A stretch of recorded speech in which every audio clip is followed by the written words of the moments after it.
Coming in live from Kuta here off the coast of Song Saigon River, over here in Ho Chi Minh City. We are here with the 52nd edition of Grand Platypus Open, number 52. I'm of course your host Yaku of Zaku, and with me today I have El Blasfemo Francesque Esportador de los Pantalones, like _VIP. How we doing, like? What's up, Yaku? We are here, as you said, with the very first GPO of the year of 2020. And mate, what a way to start it off with both these players. That we do two players who we've really seen pop off in the past year, and again, not sure how much more, how really much else you can say that. But let's get started. Here in the bottom left-hand corner map, spawning all the way in the bottom left-hand corner, the red player coming down from the land of the Philippines, representing Genji X. He is Nuks. It's Genesis Gaming. That's Genesis. I was, yeah, I decided to play it safe. I was like, wait, is it Genesis or Gemini? Gemini is on their team. Generation. Yeah, he is. Oh, good. And spawning in the top right-hand corner of Jagannatha LE, we have, the Australian Protoss player. He's, of course, representing Team Fight for Justice. It is StarDuck.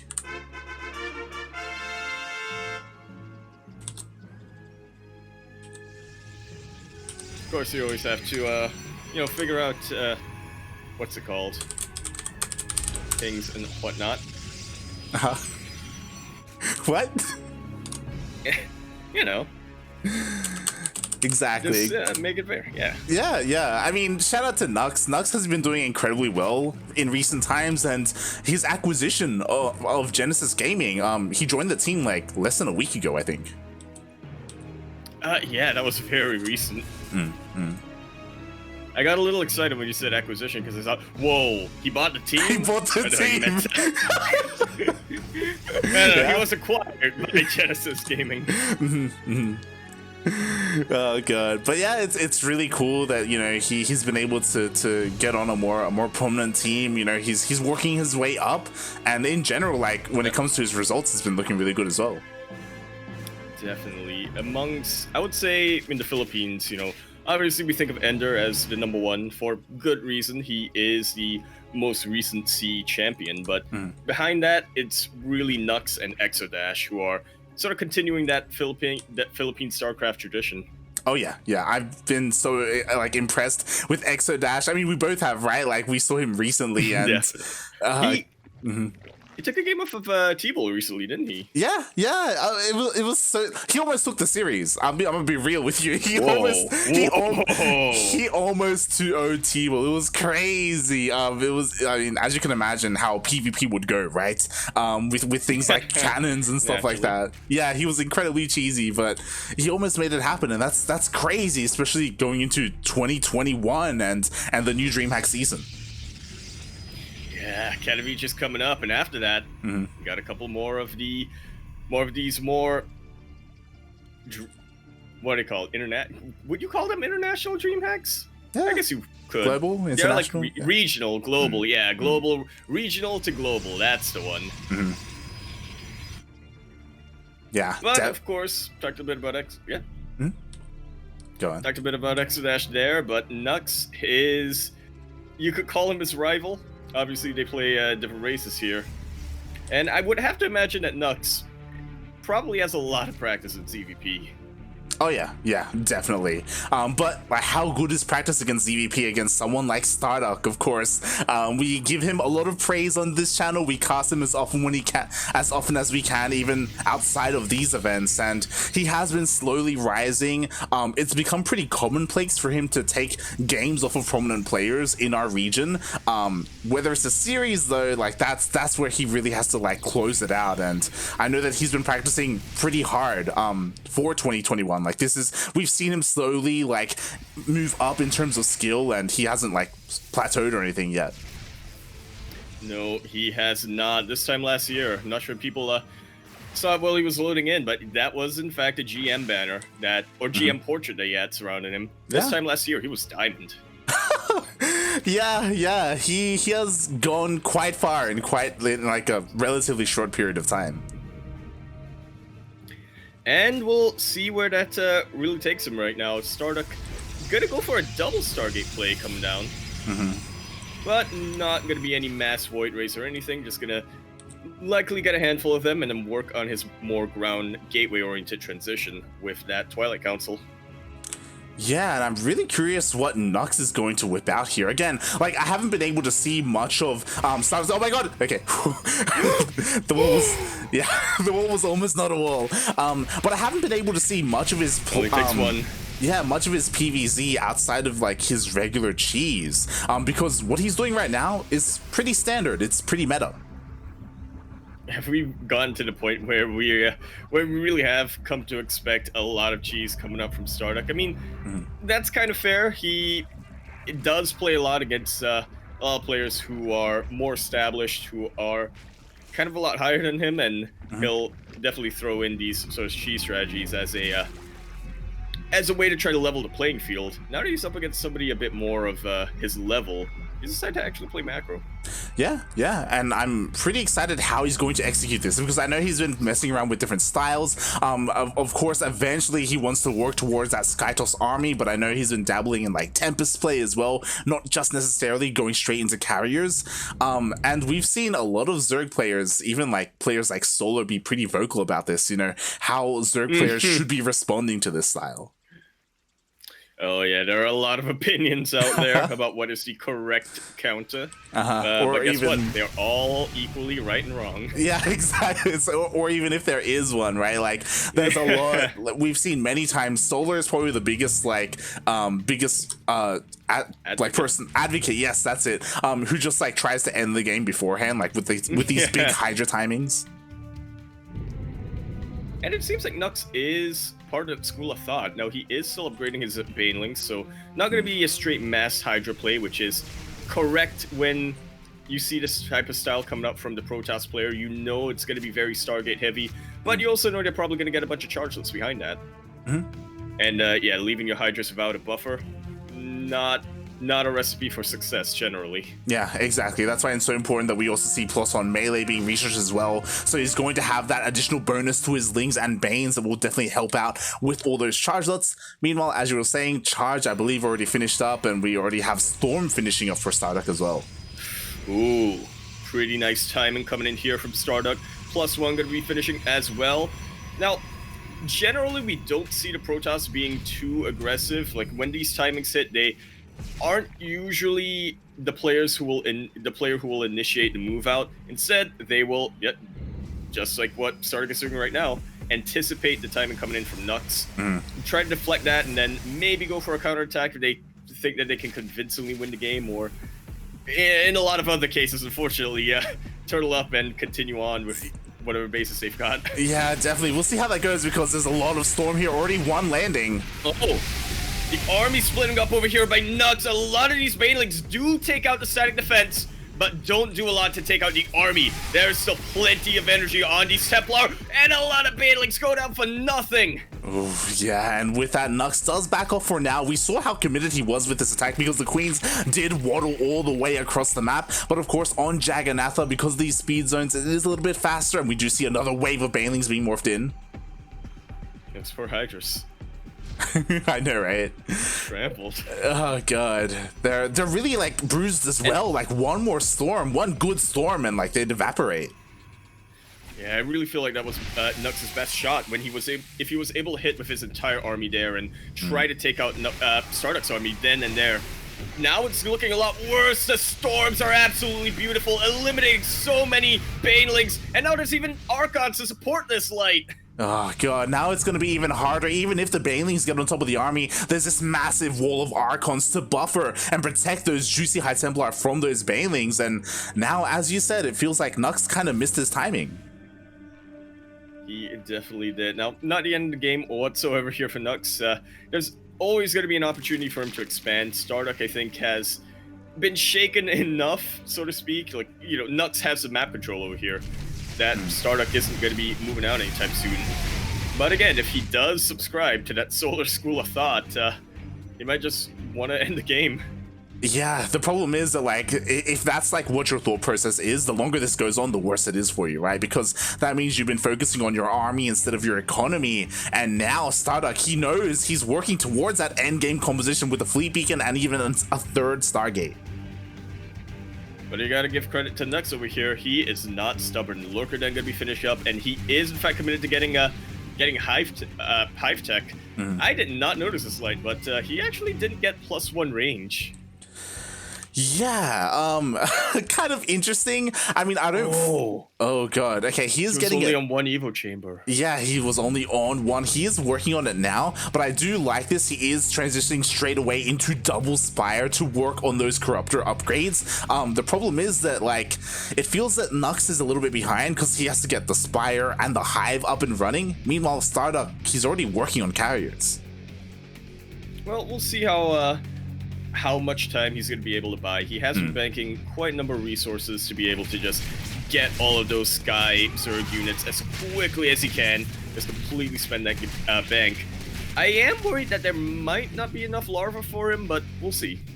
Yeah, definitely. We shall see as StarDuck, he's getting to the point where he's maxing out. Nuks does have a bit of time, and he does have some tag defense. That's the one thing I was about to say, that he needs a solid wall of spores to buy that time. Unfortunately, like, his creep spread has much to be desired. It's only just barely halfway across the map. Like, he definitely needs to work on it if he wants to slow down the army. But he is at least slowing down the economy here, you know, getting a couple of bases here and there of StarDuck. That said, this is still a Protoss player that's on 4 bases. It's not, you know, something that StarDuck can rely on for until the end of the game, but it is still a pretty healthy economy. Oh yeah, definitely. Like, once a Protoss is up to 4 bases, like, they're pretty set. We'll see if he can get a 5th base. It feels like the top left-hand base looks pretty safe and secure to expand to, as we see StarDuck is already just throwing down his 5th as we speak. Yeah, Nuks is eyes on that, but it is going to take a while for him to be able to actually do anything about that. Oh yeah, immediately he just sends his lings over. He's like, okay, I see you expanding. I have to try and deny this. I have to try and keep you on 4 bases. Oh, probes are dying somewhere.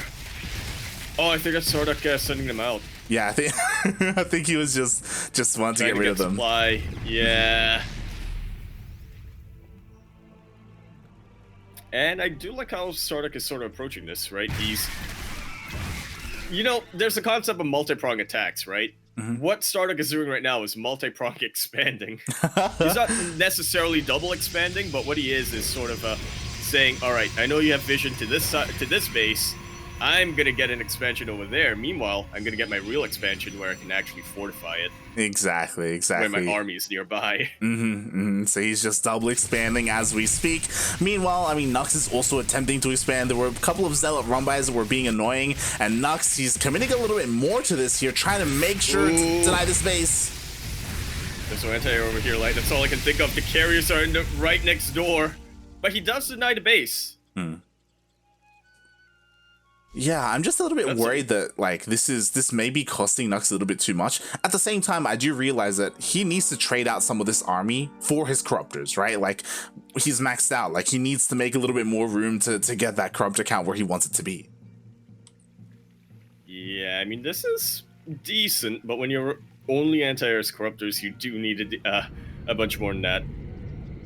Yeah, I don't think I've ever seen the classic Hive skin. It's disgusting. It's got like tendrils on the side. It just looks. It's like teeth. It looks low res is the problem that I have with it. Well, I mean, that's the point. I mean, even the classic like CC looks better than that. I mean, debatable.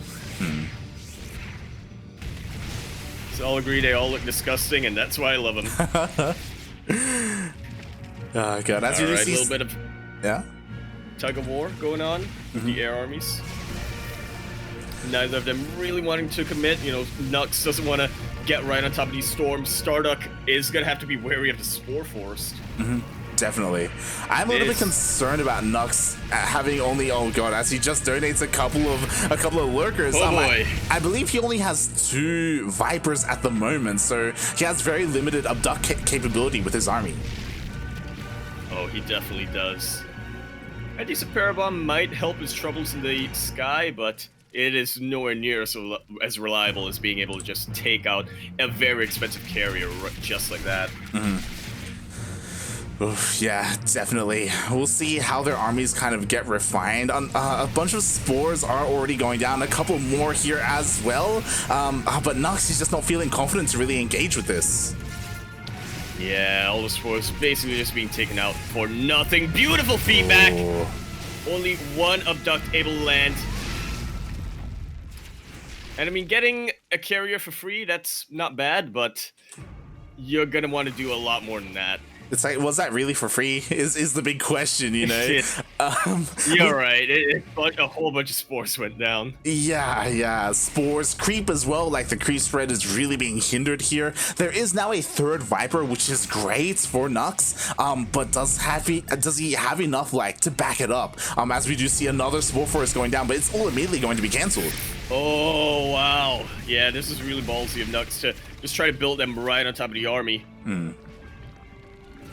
And he will pay the price a little bit, but for the most part, it should still get up and erected. Meanwhile, I was kind of expecting a Tempest transition coming out from StarDuck, but actually going for DTs. Yeah, I'm surprised as well that we don't see like a couple of Tempests being thrown in there. I guess StarDuck doesn't feel confident enough quite yet. Oh.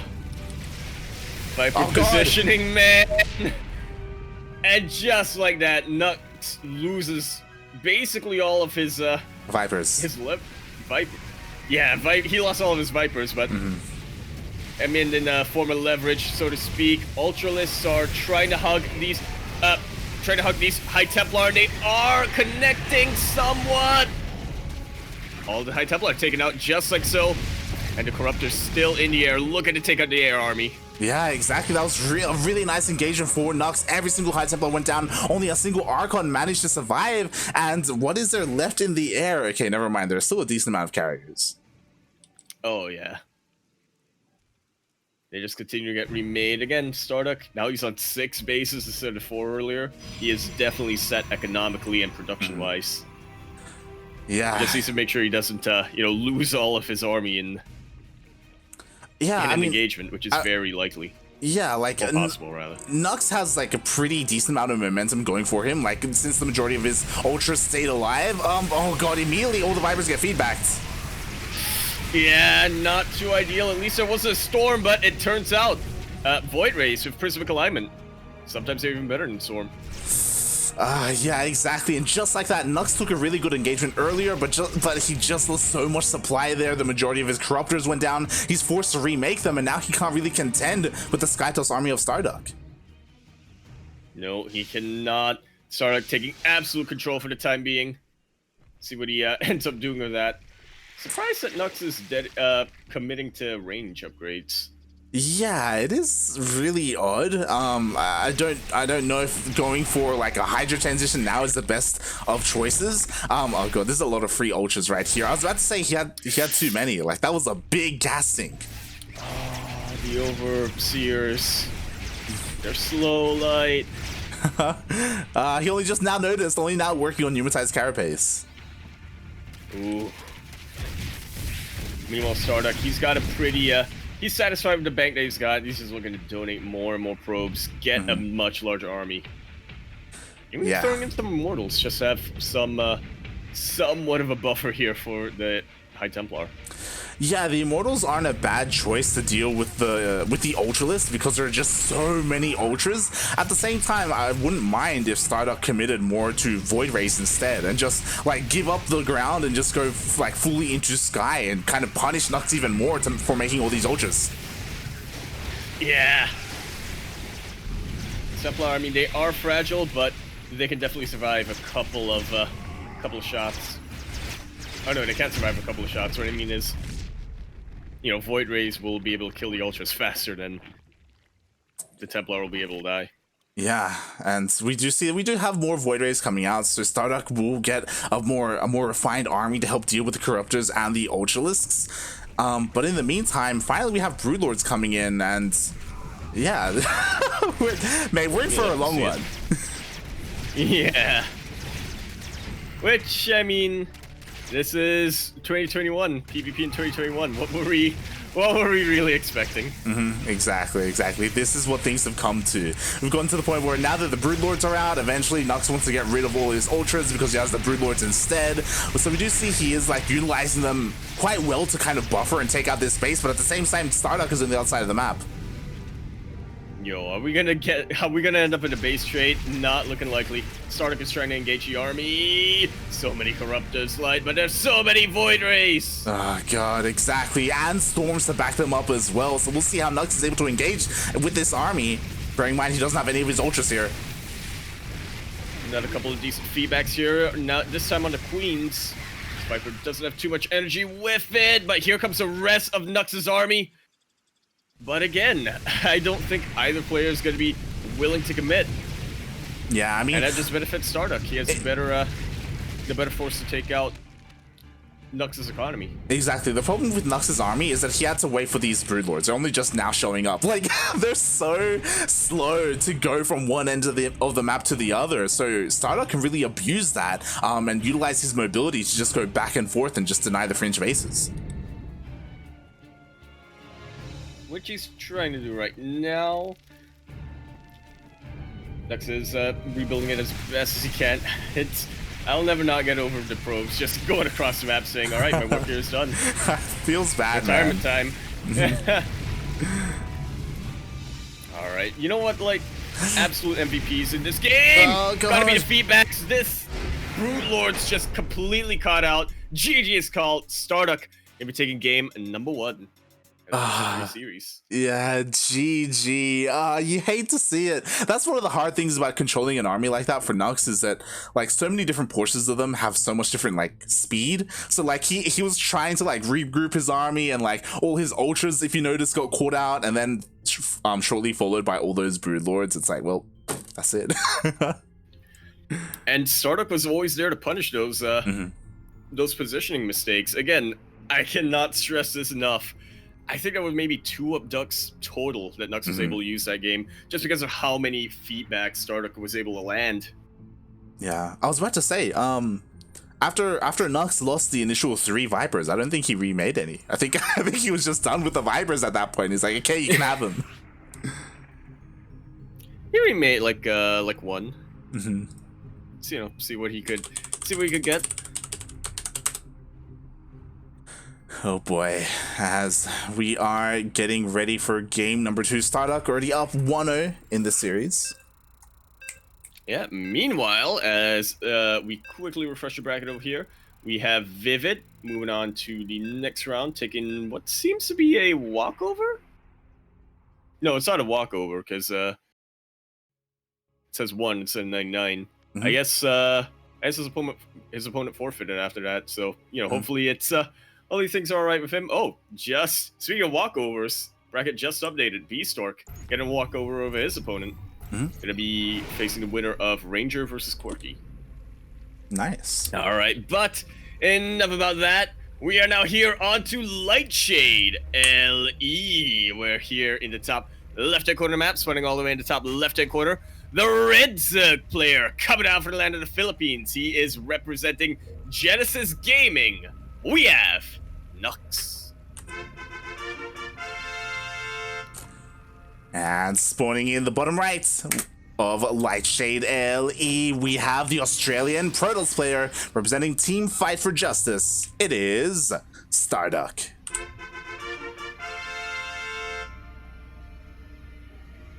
Daunted here has a proposal for balance. Sky creep. That sounds awful. Make Broodlords go faster? Yeah. No. Whoa. What if Queens could buff Sky unit speed? So here's my idea. You have like a spell, right? And then you can click on individual Broodlords or whatever, and they get a temporary speed boost. Basically, like Oh, no. They don't even get a spell. You have to attack them with your own queens. So it'd be like you whip them. So what I was going to say, and I guess you could argue that a whip is involved as well, is that the Viper abduct ability is maybe halved if used on a friendly unit. So then you can abduct your broodlords to move them around.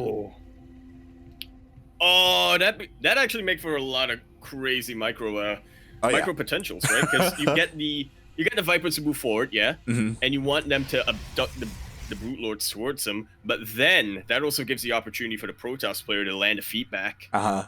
What if something crazy what if something crazy happens and like this gets moved over to like ZVT and they're like abducting banelings into like Marines and stuff like that be kind of sick. Oh, but the Marines could also shoot them while they're being abducted in the air. Yeah. So you just fireworks. It's acid rain. Dude. I'm just saying, but the one janitor who's in charge of the SE2 servers, think about it. Yeah, think about it. Bring it up at the next shareholder meeting, before they kick you out and be like, so what does this have to do with profits? And you'd be like, profits? Feels bad. Talking a little bit. We're actually talking a little bit about balance changes or whatnot. I was actually speaking with StarDuck yesterday, and he was saying that the one thing that he wants more than anything else is the mothership, If you think about it, when the mothership is moving in one direction, it's not actually particularly slow. It moves at a decent speed you'd expect from a unit that's that late in the game and that has that much health and whatnot, but if you click somewhere else, if you want the mothership to move in another direction, it has to turn in one whole circle and then start moving that way. And that's why, a lot of times it's hard for Protoss players who get the mothership into a certain position to get out of it. So he was, hoping that more than anything else, something is done about that. 360. Which, I mean, you could also make the argument that... yeah. Which I guess you could also make the argument that, for a unit like the mothership, you don't want it to get into a position where it has to quickly get away. But then the counterpoint to that is, what about abducts? Yeah. I mean, I don't see an issue with buffing the mothership in that way. Just because it is pretty well known that like once the mothership comes out, like it feels very easy to lose it. And sure, you can make an argument that, but that'll make it easier to escape, and it'll be easier to, I don't know, pull off like a big recall somewhere, as it, gains maneuverability. But at the same time, like, that's kind of what you want as well, you want to add that to make the matchup a little bit more dynamic. It'll be interesting to see how that plays out. You probably see a lot of, I'm not sure how this would really affect PvT, but you probably see a lot of Zerg players, right? They be a lot more vigilant, maybe get more spores in certain positions. Be a bit more vigilant with their corruptors to try to hunt it down, which has its pros and cons depending on the players and how they choose to actually do that. Some of them will say, this is the hunt for the red mothership. That is the only priority I have, and that's my number one priority, and then I'll do other things. But you'll probably have other players who take a different approach to it. For sure. And speaking of taking a different approach to things, that is something that StarDuck is not doing this game, as so far he has opened up the same as the previous, going for that double Stargate straight into Void Rays. Yeah, meanwhile, Nuks, however, is taking a very different approach to this game. I noticed the Roach's light, but now we are going full German mode. Oh yeah. We may not be on the European server, but here we go. The Queens are loaded up, the Roaches are on their way, and we'll see how soon StarDuck can realize that this is coming in his direction so he can get the defense up and running. Yeah, I'm not sure if he saw those drop lords, but it seems like he is, trying to take a more defensible position over here. Oh, there's no anti-air over here. If these warriors take out the drop lords, StarDuck, focus the drop lords. The Queens do. They got one queen at least, yeah. Oh, okay, so the Queens do land, but there's only one Dropper Lord remaining, so it's going to take a little bit longer for this Queens to really get into the fight. Now StarDuck is aware, and we'll see how good the defense is going to be. And it's already looking pretty top-notch. He may have to sack the Cert base. but his natural is looking very defensible. He is still holding on to the cert. Yeah, I don't know if this is the right move. I mean, he has to fight within overcharge range, so he does activate it, but it is going to be biled down. Oh, just at the end there. But I do feel like the overcharge has served its purpose over here. Most of the ground army is starting to go down. The queens are still taking a while to get taken out. Oh, but they should be able to get taken out. The side of anti-air. Exactly. There's only one queen left. GG.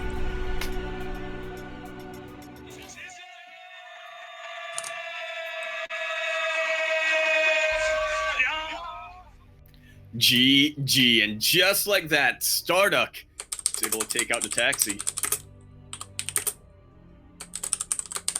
Advances to the next round to face, if not wrong, Beast? No, actually facing Phoenix here in the next round. Exactly. Another Filipino player, isn't he? Exactly, mate. StarDuck is going to be the Filipino killer here as he moves on from Nuks straight into Phoenix. And really well done by StarDuck. This is something that I wanted to get into, but like our conversation kind of went off in a different direction. We didn't get to bring it up, but Nuks and StarDuck, if you recall, those were our two finalists of the last GPO where we had Oh, was it? No. Where we had if you recall, 4 players where Mio Micah and Gogo Joey off raced as Protoss. And Nuks and StarDuck were the 2 finalists. That was Nuks? Yeah. I thought it was Exodash. It was not. Ah! So what you're saying is StarDuck had his revenge a month in the making. Exactly. It was GPO 50, there it is, where Nuks became a brand new GPO champion. And that win was kind of slipped away from StarDuck's fingers. So yeah, StarDuck, he was able to have his revenge here.